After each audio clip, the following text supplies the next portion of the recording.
Hey folks, how you doing? My name is Tim Black. Welcome back to a special edition of the Tim Black Show. I've got a great show for you because I have great guests for you. We have a great topic. The topic is, we know we're dealing with situations when we talk about racial injustice, when we talk about racial equality, we talk about that all the time on the show. Well, I brought some experts here to discuss how do we deal with it with ourselves? How do we deal with it with our relationships? We're talking about on the job. How do we deal with raising our kids? How about dating? How about marriage? All that great stuff, folks. This is it. Get ready. Get a seat. Bring your popcorn. Let's go. Can I start with Dr. Kira? Yes. Thanks for having me. I really am looking forward to this conversation. Dr. Kira Banks. I am an associate professor of psychology at St. Louis University, where I'm also the founder of the Institute for Healing Justice and Equity. And I do a lot of work with organizations as well, Hollywood, Broadway, around making the DEI efforts, the diversity, equity, inclusion ideas that we have come to life. So you can find me on social, Instagram, Dr. Kira Banks, Facebook, Twitter, all those things. And I'm really looking forward to our conversation today. Thank you, Dr. Kira. How about you, Dr. Riana?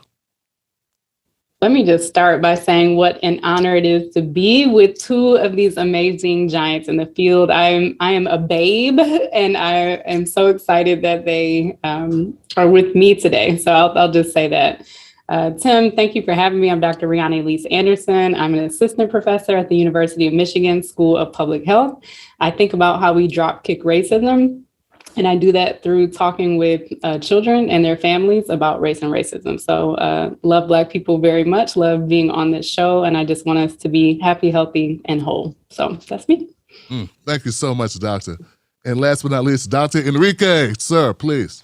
Thank you, Tim. Thanks for the introduction and for having me here. I'm really excited to have this conversation with my good friends, Dr. Kira and Dr. Riana. I'm also a professor at the School of Public Health at University of Michigan, where I've been for about 3 years now, and been interested for a long time in racism and its effects on health for Black young people. So how do things like discrimination, how do things like all of the institutional and structural racism that we've been talking about a lot these last couple of years impact not only the mental, but the physical health of folks. So those are some of the things I'm interested in. I'm also the associate director of the Detroit Community Academic Urban Research Center, which is a partnership between researchers at the University of Michigan and community-based organizations in Detroit. And what we're interested in doing is partnering academic folk and community folk to improve the health of Detroit residents. So do a lot of DEI work, like Kira mentioned, but it's all important work to me and really part of my passion. Glad to be here. Well, once again, thank you, Doctor. I appreciate it. And this is a privilege for us, and we're all excited about it. I told my audience, and they're all raring to go. I'd like to jump right in. And I'd like to start with a little story. When I was a younger man, I recall sending out nearly 1,000 resumes looking for a job. I was in the IT field. And back at that time, me and my wife, we were living in the hood, a very Black section of town. Looking back, I now realize it would have helped if I used a different zip code. Or maybe I didn't put down that I was living in an apartment in the hood.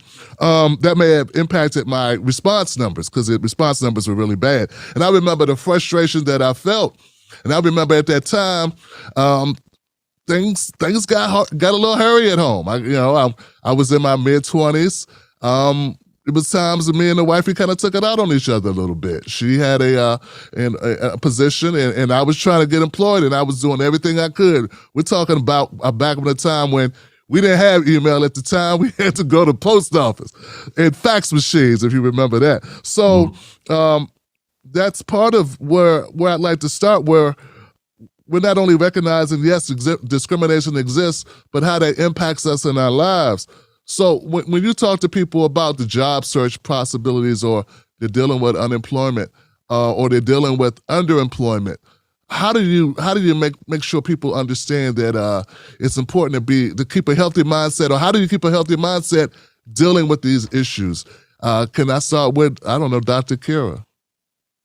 Yeah, I would say it's important to acknowledge that it's a both and, right? That both things can be true, that we know research has found that there's discrimination in terms of names on resumes or certain affiliations.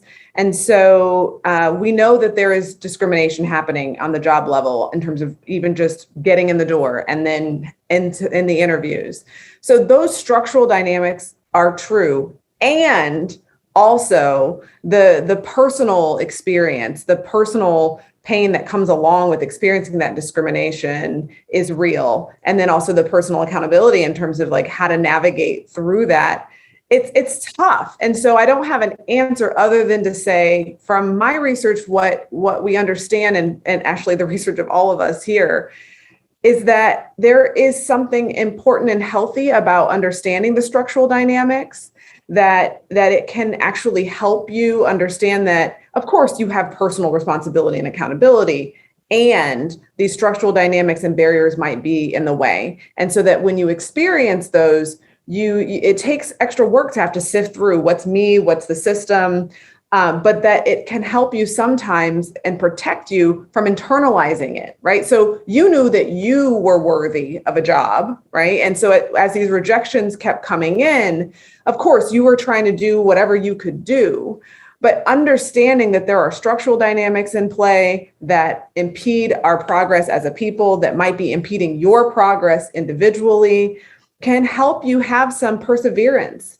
some perspective as you continue to stay in the game in terms of trying to send out yet another resume and yet another resume and yet another resume. And so it's not an answer as much to say that it's important for us to be able to hold that both and, that it's not reasonable to just simply say, well, if you want a job, you could get one, right? We have to acknowledge that there's structural dynamics that are impacting us. And so I want us to hold both of those truths. Dr. Enrique, if you want to jump in, or Dr. Riana, if you want to jump in, that's fine too. Yeah, I mean, we know, as Kira's already alluded to, experiences of discrimination and racism are linked with a lot of negative, feelings and moods. There's research linking discrimination to feeling depressed, feeling anxious. We feel angry, and after a while, you put it all together, it's tiring, and then you start wondering, is it something about me? Which is why thinking about the system stuff is really important. But I think, it's a form of stress, right? And it's a form of chronic stress. And, you alluded to, effects it might have on your relationship and other people that you interact with. When you bring stress home, it has, implications for how you interact with your kids, other family members, so on and so forth. So, I think what's important is to realize it does have these effects. It's a stressor. I think hopefully in this conversation, we'll get into talking about some of the things we can do about it. We know social support and is really important. I think the point I just want to make in this initial segment is that even though it can lead to all of these, feelings of, negative, sort of feeling negatively in terms of mood, there is a way that we can beat it and cope with it. And it's not just a negative reflection on the self, if you will. Dr. Riana, anything on opening up on that particular subject? I don't know, man. I just felt like I wasn't being a pretty good provider at the time. And there's questions about, I started questioning, hey, am I doing the right thing here? Maybe I wasn't supposed to we shouldn't be together right now. Like, if you're not really in a position to provide for your family, all these thoughts, and, you don't want to get into drinking and, hanging out with the guys, trying to find an outlet. Things happen, you start looking for fulfillment other places. It was just a mess. And I just recall, I'm so glad that's 25 years ago almost for me now. But at the time, I didn't have anybody to talk to. My parents were like, just keep looking. You must not be looking hard enough, because they remember a time when, they come from a different era, I guess. Yeah. It's so interesting just to, first of all, to listen to these dynamic colleagues and friends.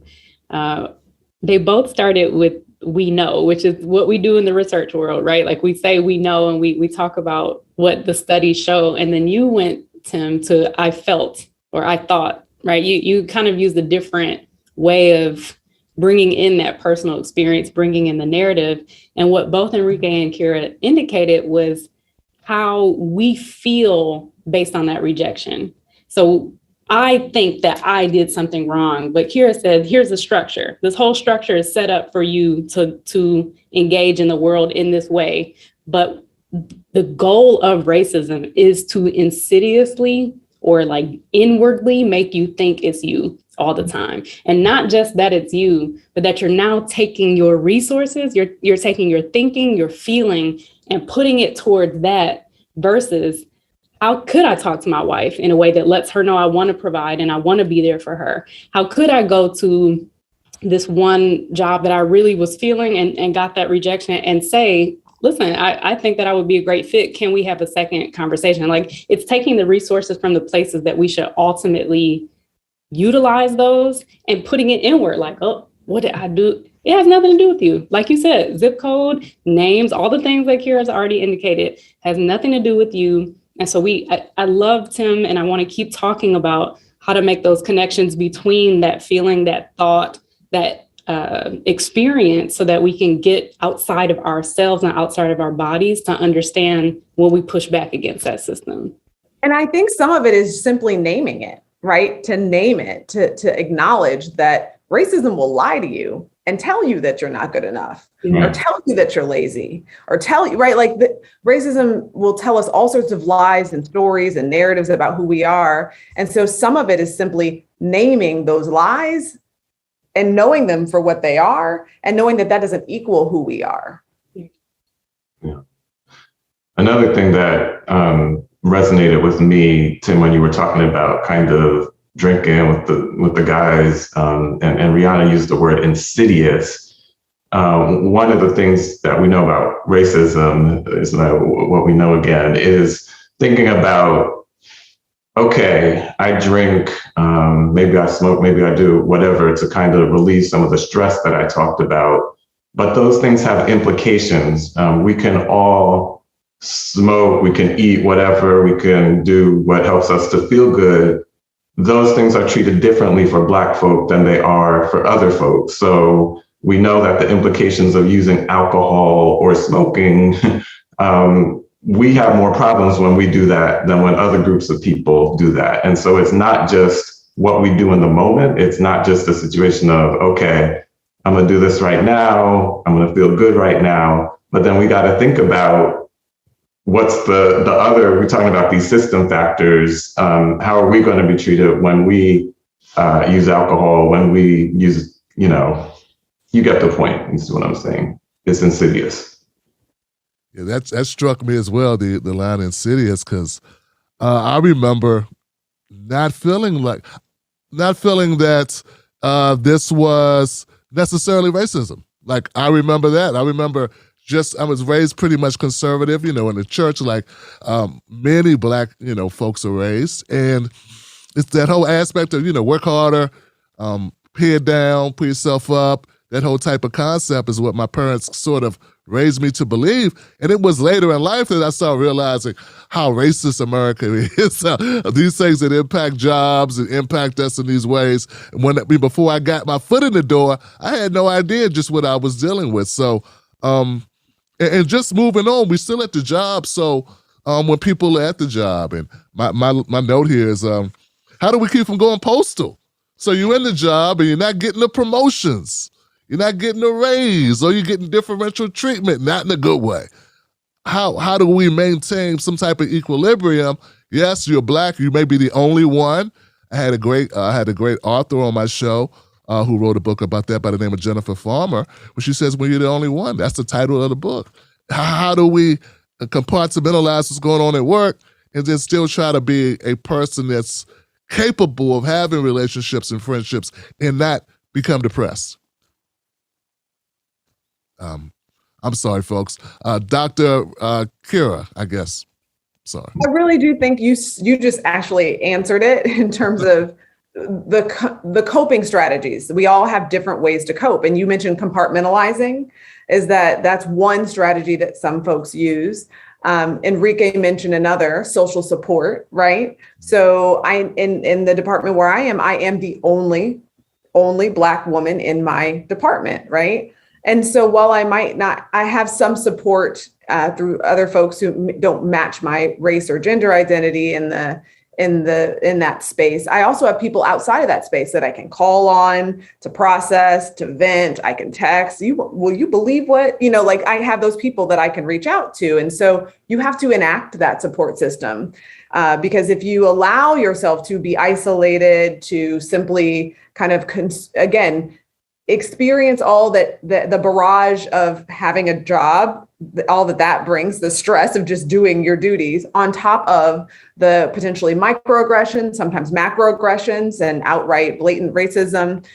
You really do have to figure out how are you going to cope in a way that is adaptive for you, rather than just letting life happen to you in a way where you're picking up only the maladaptive coping, like you talked about the drinking or the smoking, and those things can serve a role, but done not in moderation, end up being maladaptive for you and for your ability to keep that job. So I think it's, again, a matter of naming the stressors and figuring out, okay, how am I going to cope with this? What's in my toolkit that I can pull out to navigate this? If I'm going to stay in this space, because the question could be you go elsewhere, but in reality, we know across many sorts of spaces, you can change jobs, you can change industries, you can change corporations, and it's some of the same dynamics. So what I saw after George Floyd was murdered, as companies were calling me in, I saw so much commonality across what the people were sharing, Black folks in particular, like, oh, wait, I've been compartmentalizing this for all these years, not thinking that you could hold my truth and what's happening to me and figuring out how I'm going to navigate it and cope with it outside of this space. But now you want me to talk about it at work? Oh, no. Oh, no. No, you have actually forced me to not be able to. And so I guess, again, I want to just articulate that there's power in naming that some of what you're experiencing, those blockades, no one's going to say this is racism, but it very well might be. It's part of the built landscape, the way that we set stuff up. And so just to name it and figure out what in your toolkit can help you to cope with it. And maybe you're able to challenge it and change it. But maybe at this moment, you're simply able to cope and navigate. Dr. Enrique, anything there? What about part of the problem is there is no one to talk to, and I have a diverse audience, so sometimes people say, well, you're blaming people now, Tim. No. Maybe it's not race. So, and that's also in the back of your head. Am I over? Like, am I looking for a blame game here? Is that's also, I think, is maybe unhealthy to not be able to name it, right? And also had that inner conflict. Like, am I doing this as sort of a cop out? Yeah, the naming it is important. And, there are a lot of times where we're thinking, is this because of my race or is this something else? I think, for women, it may be, there are other dynamics in terms of, is it my gender? Is it both my race and my gender? And we have often had conversations around how the, kind of gymnastics that you have to do in your head about, what was that? And you keep thinking about it over and over is an additional burden. So, back in the day, you might be called, something, a name or something, you know what that is. But in these other situations where, it's not clear, you're kind of wondering, the effects can last a lot longer. And that has an impact on our bodies and how we feel. So there's that. I think in terms of Kira's point, so Riana and I, we're in a similar environment. Fortunately, we're not the only ones in our department, but we've certainly exchanged, texts and emails about our work environment from time to time.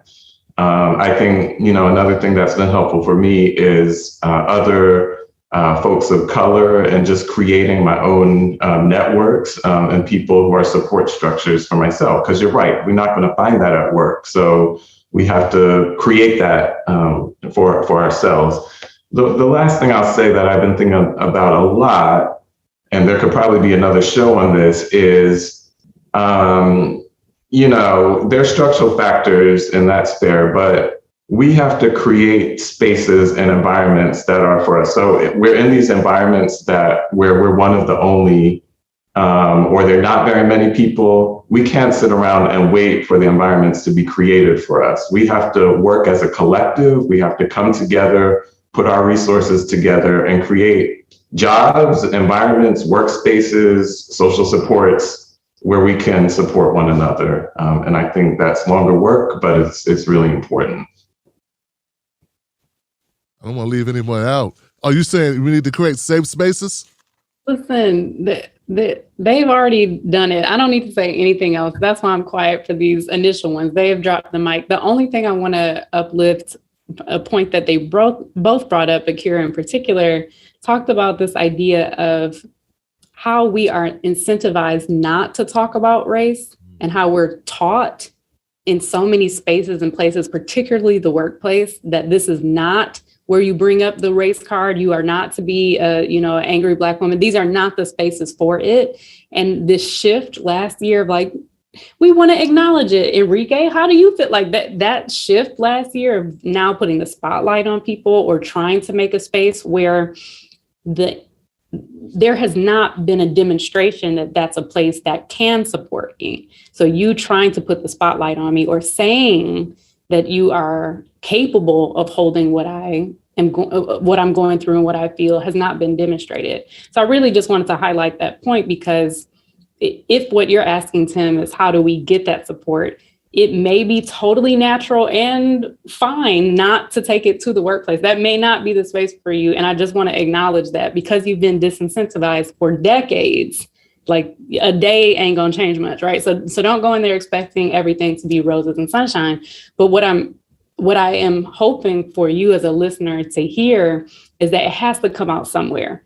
I'm a Midwesterner. We use the word pop. So if you have a pop bottle and that thing gets shaken up enough, it's going to need to release a fizz, somewhere. You got to loosen it up a little bit somewhere now and there. So whether that's at home, whether it's in therapy, whether it's, in safe spaces is what you keep hearing.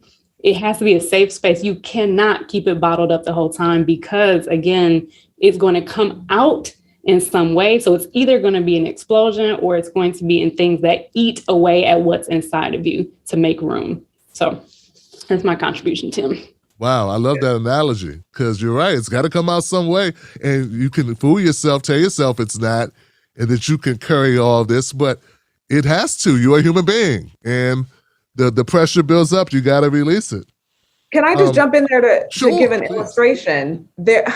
You're so right, Riana, in that it has to come out somewhere. And in particular, I'm thinking about like the strong Black woman's schema, that we have this idea that we can carry all this weight. I know several Black women who, this year in particular, but over the years, right? You think you're doing everything and handling it all, and you end up with like the side of your face paralyzed because you've had a small stroke from stress, right? And it might, you might be able to take some time and get that movement back, and then you're like back in the game again, and then you feel the twitch again. And it's like, wait, what have we learned, right? Mm-hmm. But I guess one of the things I think we learn in society is that we have to, you've heard, jump twice as high, run twice as fast. Like we have to do all these things. But that story of John Henry, if you look up that story of, John Henryism, there's a whole body of research on it. Like it can kill you. Yeah. Whether it's in small ways where it might, kill like the muscles in your face if you have that stroke, or in more chronic ways, like our increased incidences of hypertension and diabetes. And so you might not see the effects today or tomorrow or the next day, but you're so right, Riana, it has to come out somewhere, because we matter and we deserve to live long, healthy, full lives. And so we have to have the conversation about how to cope with racism, because I want us to live and live fully. Period. That's it. That was strong. When I had Dr. Derek Hamilton on the show, and we were talking about at the time, Ice Cube had came up with this contract with Black American Dr. Derek, he wrote the forward for it. And he was discussing, he was sharing some stuff with me, some facts. Like, for one, it seems like my PhD having brothers and sisters have a higher level of stress than my brothers and sisters who, high school graduation, like high school diplomas. And he was saying how the stress of trying to keep up, the stress of trying to succeed and exceed at a higher level adversely affects health on Black people disproportionately compared to their white counterparts. And I was like, I would always think that the poorer folks, the folks that are struggling in the lower middle class, felt the brunt of that. But he made me see it a whole different way and how that impacts them. So maybe some of my viewers out there are doing well and trying to do better, don't realize the toll it's taken on them personally. Yeah, Tim, we did a study a couple of years ago. It's actually a collaboration with Kira, where we were looking at discrimination and its impact on mental health. This was in young adults. And we were, trying to think about, how does socioeconomic status play a role? How does gender play a role? And I know when I went into it, I was thinking like, I expected, just based on prior literature, that women would show stronger impact of discrimination on their mental health. And I expected that folks who didn't have as many resources also would show a stronger impact. But what we actually found in the study was that it was the women from higher socioeconomic backgrounds who had the highest levels of mental health distress. So they were more distressed because of their anxiety, their depression, something called interpersonal sensitivity. But the point is, the impact of discrimination, the strongest impact on people's mental health was actually for the Black women. These were young Black women who were from higher SES backgrounds and who had more resources. And we had to think about what that meant. Wow. Just as it's counterintuitive for me, just facing that reality that, we're only on this earth a short period of time, and a lot of the striving, a lot of the pushing, a lot of hoping to take it to the next level. I don't know, is it time? I don't want to go too far and not discuss some solutions. Like you guys brought up that it was important to get to that. So before we get into dating and marriage and children, maybe we pump the brakes and say, starting with Dr. Riana, I guess, what would you say? Hey, okay, I'm this person. I'm dealing with this at the job. I'm stressed the hell out. What should I do, Doc? Where do I go? What do I do? I'm gonna get you there. I'm gonna first throw a little plug for myself. When we get to the families, it's me all day. I got you. We about to really get into it. But for now, I think what has been mentioned is you got to get support. You got to seek support in whatever way that is. And especially during the pandemic, what I was recommending to people, even if it's 5 minutes away from your family, away from the job, away from whatever that is, we're talking the smallest doses, whatever it can be, to meditate, to play some grounding sounds, to smell some things. Like literally the smallest dose can be very helpful. But I always recommend therapy. I'm a therapist. We're all clinical folks, right? So yeah, we're all clinicians, and I have my own psychologist. I seek treatment for myself because it's too much for me to bear. It's 168 hours in the week. I'm stressed out. The vast majority of them, I'm not sleeping right. I'm not eating. I got to find 1 hour out that week for me to say, you'll never believe what Enrique did this week, because he did it. But, I'm able to unpack that with someone who doesn't give me an evaluation, right? So that's important, that this person is not my boss. They're not my colleague. They don't know anything in that context, but they're able to let me unpack, which is what it's about, right? So I just want to encourage people, the smallest unit of time, a minute, 5 minutes to an hour, which is really not that much time. If you really look at how much we spend on other things, an hour, you are worth an hour a week for yourself to decompress. I had to take notes. Now I know I'm recording this, but I had to take notes. I didn't mean to cut anybody off. I'm just, two things. One, Dr. Riana just said she has to have therapy. So folks out there, all my viewers, think about this. These are doctors saying they need doctors. And you, not a doctor, presumably, and think you got this because you grew up in the hood, or I got this because I'm a blue collar, or I got this just because this how the Johnsons roll. But not you're a human being first. Dr. Kira, anything on that? I would ditto all of that, and just say, yeah, there are ways in which times of transition are one of the best times to make sure you're seeking therapy. And then, yeah, when you need it. So I want to just normalize that I also have a therapist, right? That's something that therapists have therapists. And it's just because we know all sorts of theories and interventions doesn't mean that we can just do them to ourselves.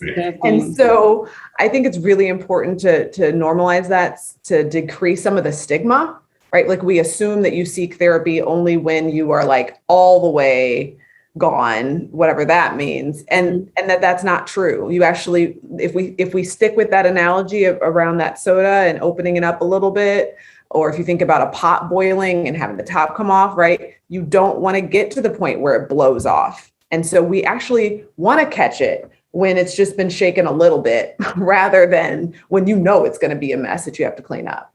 And so stick with that analogy. Think about seeking help earlier is so important. And then I'll just also reiterate the piece around the smallest dose. There are some days where I can't fit in whatever time I really might want to spend, but I'll just breathe on purpose, 10 deep breaths.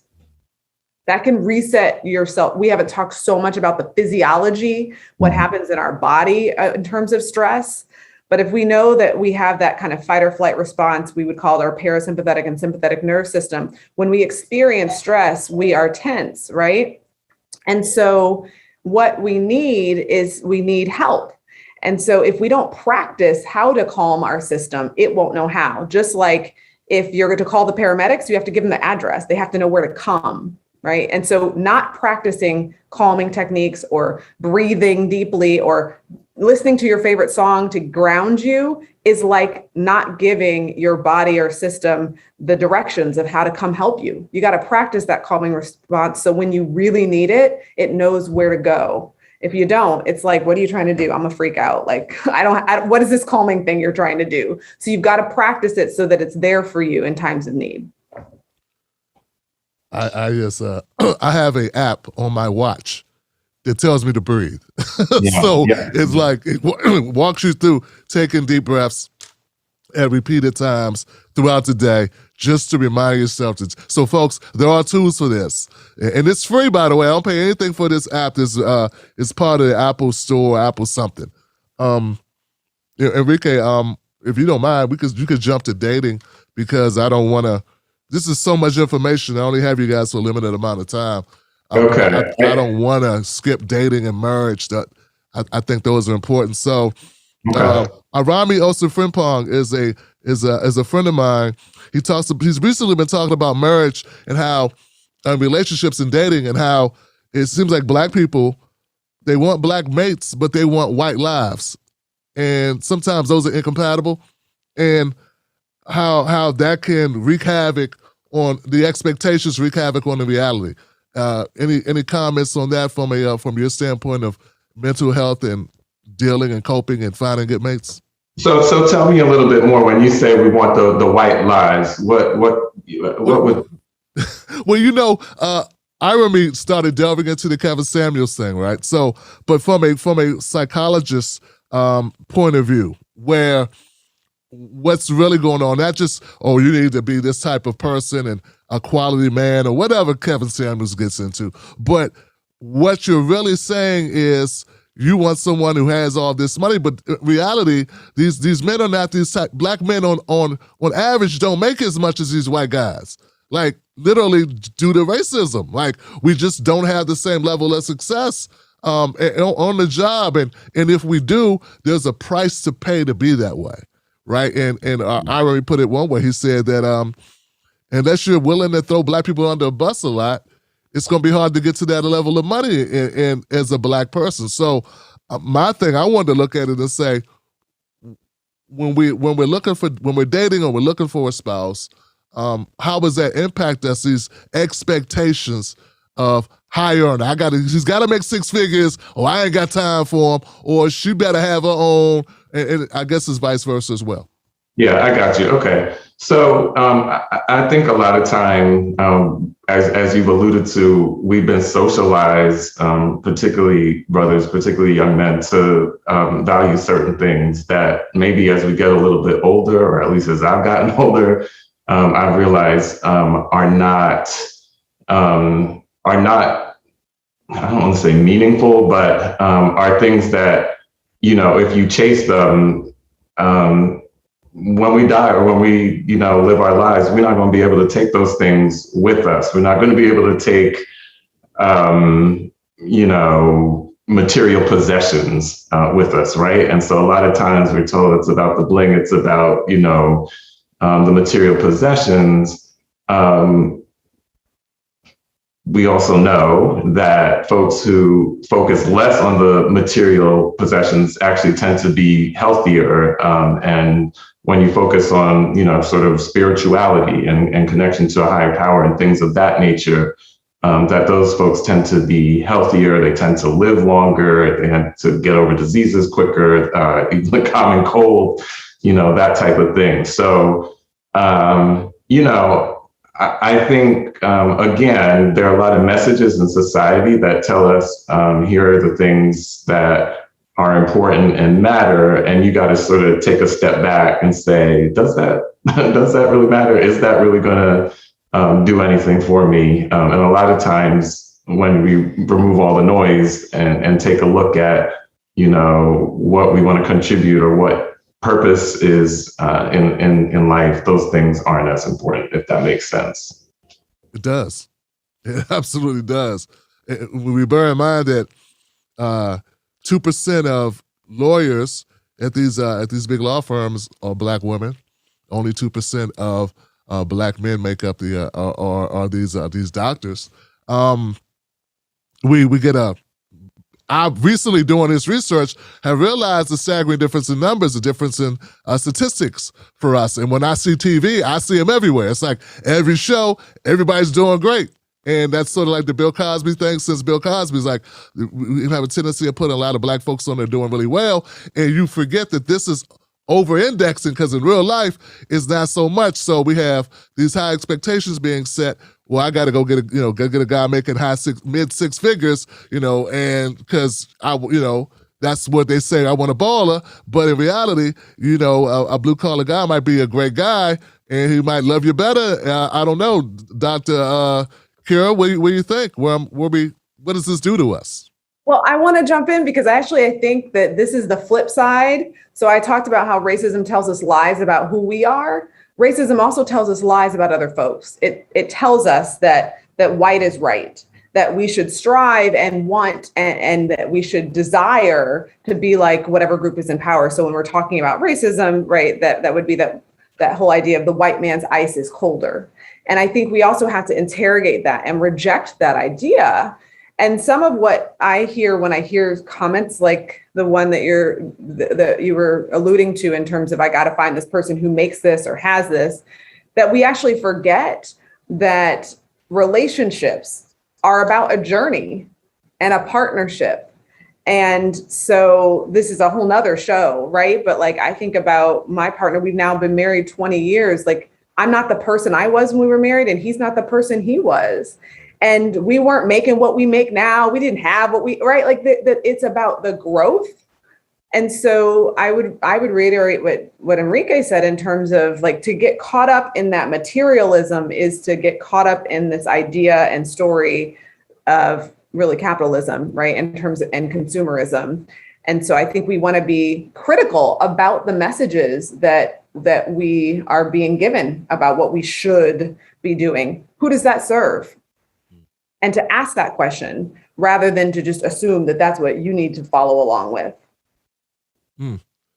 Dr. Riana, dating while Black, dating with expectations, dating of hoping of someone and landing someone who's going to be a quality mate, not so much for the interpersonal skills, but for what they are in life, because we want to have a good life. We don't want to work as hard, or we want to have nice things.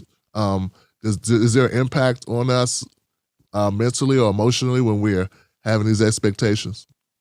I first want to acknowledge if this is a dating show, you can just holler at Tim to get my socials. But no, I don't want to get folks upset, but the source of where that information came from is someone who I struggle with quite a bit. I'm going to leave it at that. Y'all are about to come at me in the comments. That's fine. I don't quite respect that individual. But what I am thinking about more than what you were bringing up is what Kira's indicating about how we see ourselves. And so I want to actually veer a little bit and then bring it back.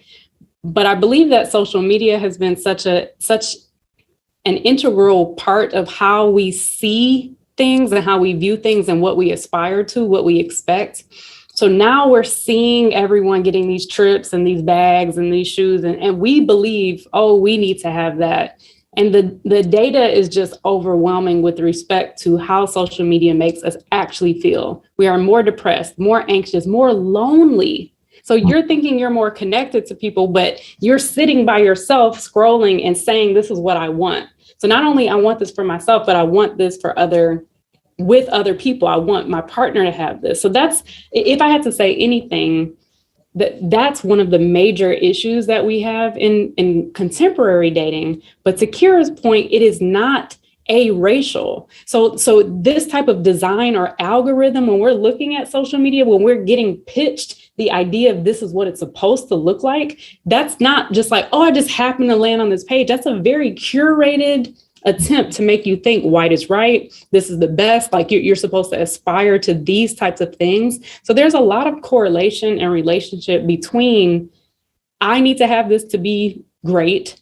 I need my partner to have this to be goals, to be whatever, hashtag whatever. And then together we're going to be able to do X, Y, and Z.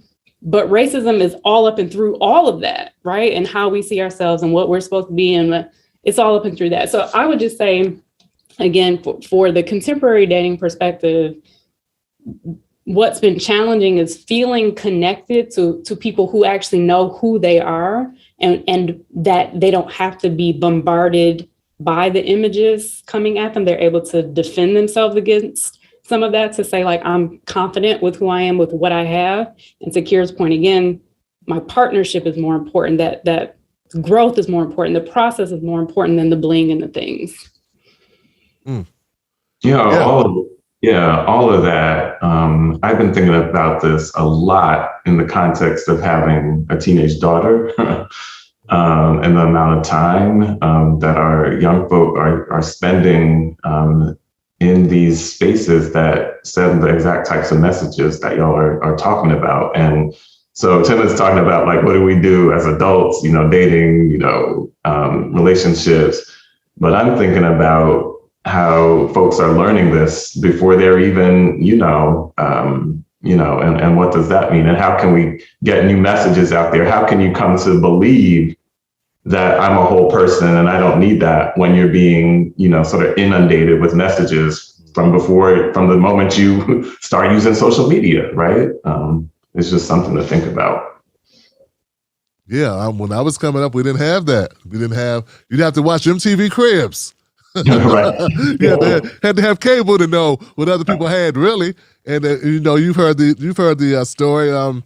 Everybody was broke, or everyone was we were all the same. And it wasn't until we went to someone else's house, it was like, wow, all your stuff work at Timmy's house. All his, we didn't know we were broke until, because we all were broke at the same time. And this might be a segue into the conversation about kids and families, in that I talk to my kids about, I'm a big proponent of naming it, if you haven't heard, right? Like, I name for them, like, this is not real. This is fake. This is this commercial or this person trying to sell you this idea of who they are. We don't know, and how do we really judge what a person is? Not by how many cars they have or how many cars they give away, right? But, like, what is the essence of who someone is? What is that? And we have those conversations. I talk very explicitly about there are lots of ways to be Black. Like, don't let anyone ever tell you that there's one way to be Black, right? And I will talk with them about people assuming, oh, you're not Black because you speak a certain way, right? Like that's not a measure of my Blackness. And so I think it's incumbent upon us, because we are in this society that is built in such a way, to have these conversations with our young people, because it's important that they have the tools to be able to make sense of what is happening in the world around them, that we shouldn't wait until they're adults for them to figure this out, that we should be having these conversations with them along the way as they're encountering these messages. Oh, look at that. My kids used to get so tired of me because they would watch these like shows on, I shouldn't call out certain studios, but they would watch certain shows, and I'd be like, well, where are the brown people? Where's the Black girl? Where's the Black boy who's not the sidekick? Do we know about his family? Do we know his story like we know this other person's story? And they would get tired of me, but like now they are more critical consumers of what they're seeing and what they're taking in. And I think that's essential as people who are in the adults in the lives of kids, that we help them and partner with them in making sense of the world around them. Yes. I've been watching a couple of shows like that myself recently, and with a more critical eye when I see certain color. I just started watching a show on Netflix, for instance, and it just dawned on me. Everyone on the Netflix show I'm watching, it's about cartels, and it's like the third season. Everyone is really, really, really light-skinned. Latinos, as if there are no dark-skinned Mexicans. I'm like, in Mexico got some Black people in it?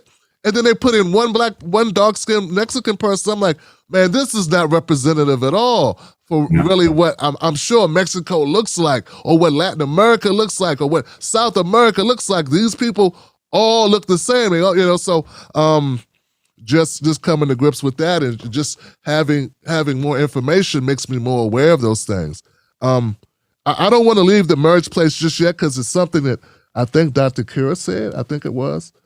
Oh, maybe Enrique. Let me just say this: is it fair to talk to your spouse? Because someone said, one of you doctors, and said it's good to talk to a therapist, but is it good to talk to a spouse, expecting the spouse to be able to help you solve problems? Like, we're going through all this at work, we're going through these things, we're getting rejected, then we come home, we expect wifey or husband to understand it just because they're Black, and maybe they're not licensed or trained to understand this or be able to tell us the right thing. Does that make sense? Yeah, it makes sense. I think we can't expect or shouldn't expect anything, but I don't think we should rule out our partners just because they don't have a PhD in counseling psychology or whatever, to be able to be support. I mean, that's part of what social support is about. And, with my own partner, I'll tell her like things that are going on in my life. And, some things we're going to get into more in-depth conversation about, other things we're not. So my short answer is, you should be open to the possibility of talking to your partners about these things. I don't think you should expect them to be the be all and end all. That's it. Yeah. That's what I was trying to get to. That's problematic. That puts a lot of burden on. Yeah. Like, listening is one thing, solving is another. Yeah. And Tim, that's actually a really good way of saying it, because I think especially people who haven't seen therapists before, the idea of what a therapist is someone who gives you advice, right? So I think that's what people think about all the time. And you're like, well, shoot, my husband, my partner, my friend, they all do the same thing. So why would I go to a therapist? So I love what you and Enrique just had this exchange about, which is that social support differs from therapy. And what therapy often allows us to do is just reflect. So there's a statistic about 80% of your hour is actually you talking.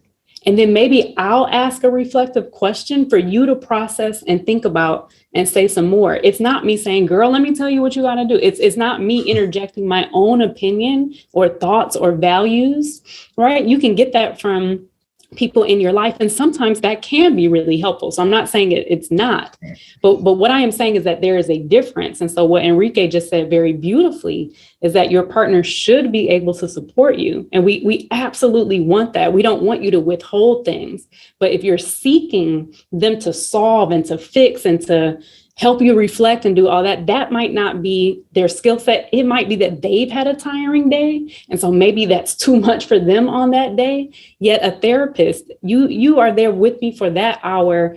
And that's what we're here for. We are here for you to unpack and to process. So it's a really different space that is meant for you to do exactly what we're asking right now. Yeah, and also, and I don't want to indict myself, but also feeling like you can solve problems. You know, it was a time me and Mrs. Black, and I'm thinking, oh, let me help out. And Mrs. Black didn't ask me to solve nothing. You know, just just listen, big man. You gotta fix this. In fact, that's not how she processes. That's not her thing. She says, I'm okay, leave it alone. And when she wants, she'll talk to you. And you okay? That's not good. Not only is it lame and annoying, but it's sort of intrusive after a while. Yeah. Moving on, I got raising children. Raising our children with a healthy understanding of where we are, sons, daughters, discrimination exists. It's not your fault, but you are special, but it's not your fault, but you are Black. But you can achieve, but you must be responsible, but it's not you. Yes, the teacher may have it out for you. Learn to deal with that, but that's Black life, but don't take it laying down, but don't get expelled, get the scholarship. It's like, what I'm alluding to is all the mixed messages and how difficult it is as a parent. My youngest son is 12, and I'm trying to tell him everything. It's like, so anybody want to help me out in dealing with a child and trying to navigate the world as a black child and as a parent trying to help your child?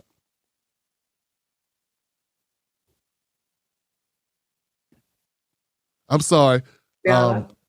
I mean, okay, here's the thing. I'm the non-parent, but I do parenting research. So I wanted to give way to the parents first. Oh, okay. I was going to give way to the expert in research. So, okay. Yeah. I have a 12-year-old as well.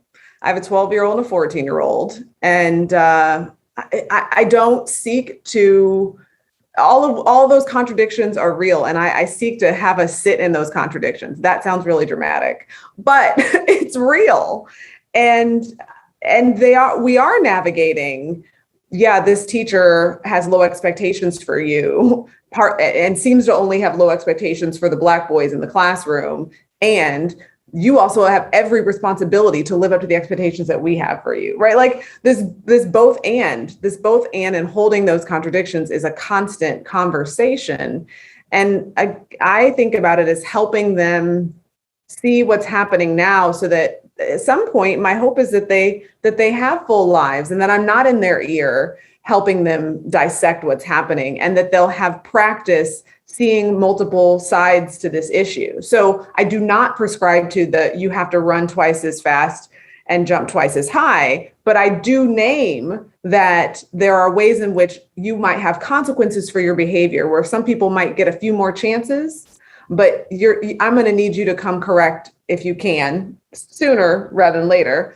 And if you can't, you're a kid, you're learning how to be in this world. And so I'm not going to hold you responsible for that. But we might have to figure out some other ways to, get you what you need, because that person has already counted you out because of their own biases. So I try to just narrate and talk with them. And that means that, sometimes they feel like I talk too much, but it also means that they know that I and my husband are willing to help them problem solve in their life. And so it's not just as simple as do right and, that's that. And it's all on you. And regardless of what we know is in the world.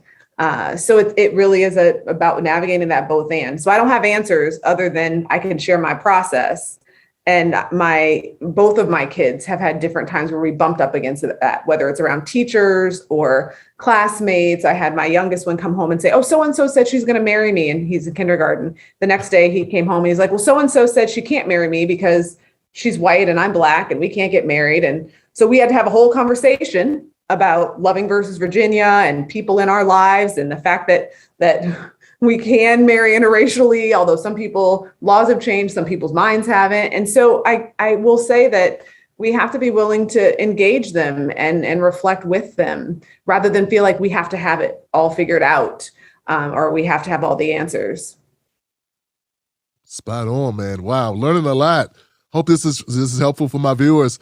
Dr. Enrique, push your son, but also love him, but also hold him accountable, all at the same time?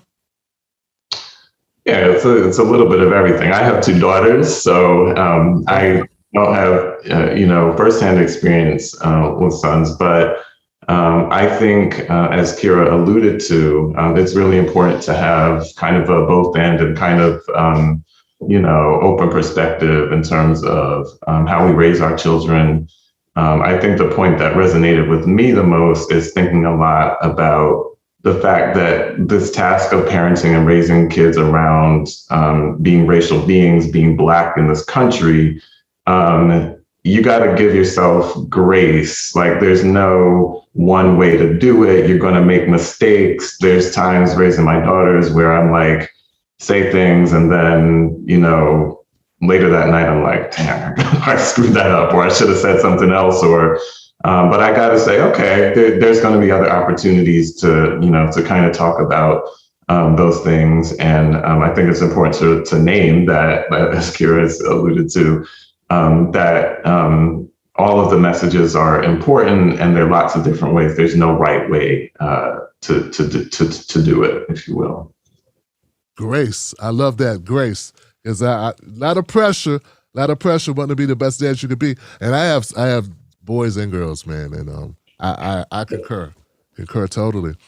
Yeah. Ken, we only got a few minutes left, but I got to touch on businesses because this COVID really hit us really bad. I want to run through a couple of statistics that I only became just recently aware of. 30%. So 20% of small businesses fail by the first year, 30% by the second, 50% by the fifth, 10th, and by the 10th year, a staggering 70% of businesses have shut off their lights. For minorities, the numbers can even be more daunting. 8 out of 10 Black-owned businesses fail within the first 18 months. And with the pandemic, Black-owned businesses declined by 41% between February and April 2020, compared with only 17% decline among white businesses. How do we deal with it? How do we, how do we deal with the staggering rate of failure of our businesses? I got a small business. It's tough. Dr. Kira or anyone, please. I don't have the answers there. I really don't. Other than, I think it's important for us to also frame this from a systems perspective, that it's not just the failures of individuals and those businesses. Like, there is a history of how loans have been doled out, a history of how wealth has been distributed that contribute to us not having that same safety net. And so, again, I will say both and, in the sense that, like, if we think about even like the plight of like Black farmers and the way in which subsidies have not been available, and there have been structural ways in which they have been withheld. And I don't know enough about that, the field of entrepreneurship, to know if some of those same stories are emerging around the PPP loans and other sorts of ways in which race has played into that. But I do want to just name that it might be individual businesses failing, but that exists within a larger landscape where racism has shaped access and opportunity. Yes, absolutely. It depends. It differs per industry, and some of it is just being undercapitalized. That's the word for it. That's what they told me after I'd already started. Like, oh man, wow, I didn't realize I had to have a certain amount of money so that these problems don't exist. Wow. Pull yourself up by your bootstraps is one thing. Having a good idea is another thing. But having funding, that's also good, Tim Black. And you should not be living this way. It's very stressful, and it's a heavy toll on the family structure. Dr. Enrique, we want to start businesses. Black folks, by and large, are very entrepreneurial, even more so than their white counterparts when you adjust for population. But that also means we suffer a lot more failure. Yeah, we do, and we know that. We got to figure a way to do better. And I think the solution is not necessarily in, something that we're doing wrong per se, and that the system and structural factors really matter. I remember being really struck when the money was available, the loans, who was getting those loans and who wasn't, that sort of thing.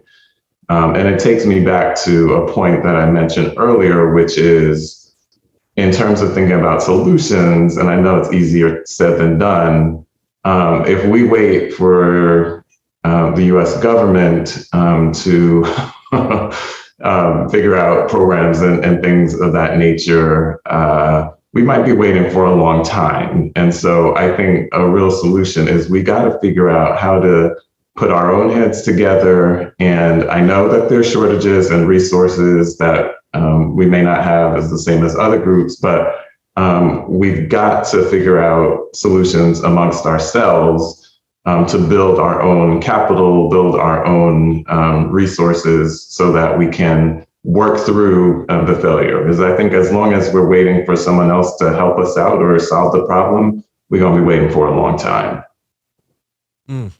Dr. Riana, I'm stressed out. I'm trying to keep the lights on in the business. This green screen ain't going to pay its own bills. I got to pay them. What do we do to make sure me and Mrs. Black can keep it together while we go through these downturns and due to the COVID shutdowns? Yeah. So one thing that's striking me about some of the solutions that have been suggested is how consistent we're saying the collective impact can be across these different recommendations, right? So yes, you as an individual can do various things for your own, breathing exercises or your own financial gain or whatever. We can go through each of these systems and talk about the self. But as Black people, we are collective people. And it is something to come together in a country that's very individualistic to say, what if we had a group of 5 of us who came together to finance each other? What if we did?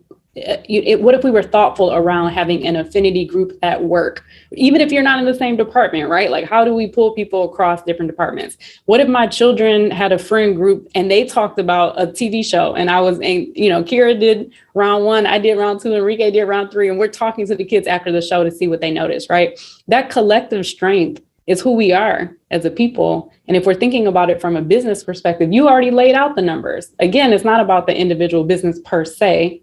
But if you're laying out what we can predict, what we already know the challenges, then we can think about collectively, what can we do together to support ourselves and to make sure that we're not a part of that 80%, to make sure that we're actually the ones that are going to make it through. And if for whatever reason we don't, how can we think about doing our own thing where we're not relying on some of the structures that are already faulty in the first place, right? How do we become self-sufficient? So I just want to be mindful of not bucking some of the traditions of who we are, but really leaning into that and saying, if this is who we are as a people, and if this is a strength of ours, let's really exploit that across all of these spaces to be the best people we can be.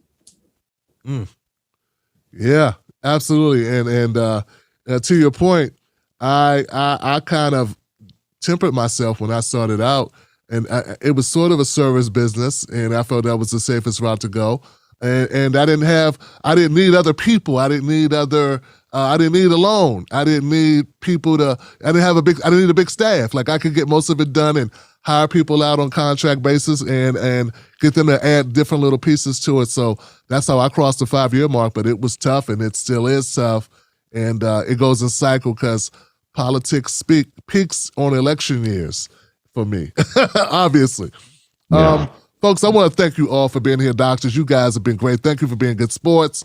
I know so many topics. I just want to give people a little broad brush. I thought there was so many things, but maybe if you guys have time at another point, we come back and just do one of these. I think each one was its own show, actually. I'd like to go around the room now and just give each of you an opportunity to share your social, any projects you want to let people know about. I'm going to put this everywhere on the internet to try to get some awareness, so that'd be great. Can I start with you, Dr. Kira? Tell people where to go and what you want them to know. Please. Yeah, as I said, you can find me on Instagram and Facebook at Dr. Kira Banks, so KIRABANKS, and on Twitter at Kira Banks. And I just would say we have a project right now that is helping people separate themselves from the lies that racism has told them about who they are. So you can learn more about that on either my Facebook or Instagram or Twitter page. But I want to just offer that because we have a 3-session individual protocol, a 6-session group protocol that people can be engaged in. And there's incentives in terms of payment for people to be involved. And it's something that the folks who've been a part of have been able to really benefit from. Like, we talk about the impact that racism has on us, but this really talks about how do you interrupt some of those negative effects. So I'd love if folks are interested to check that out. That's right. And folks, you are worth it. You're worth the time, taking time to do this. I'm sorry, Dr. Riana, anything you'd like to leave them with? Sure. You can always find me at rianaelyse across all socials. That's if you have 10 fingers, 10 toes, you could count them across. RIANAELYSE at Riana Elyse across socials. My website as well, rianaelyse.com. And the work that we're engaging in is how do we talk to families about race and racism? So it's a 5-week program called Embrace, Engaging, Managing, and Bonding Through Race.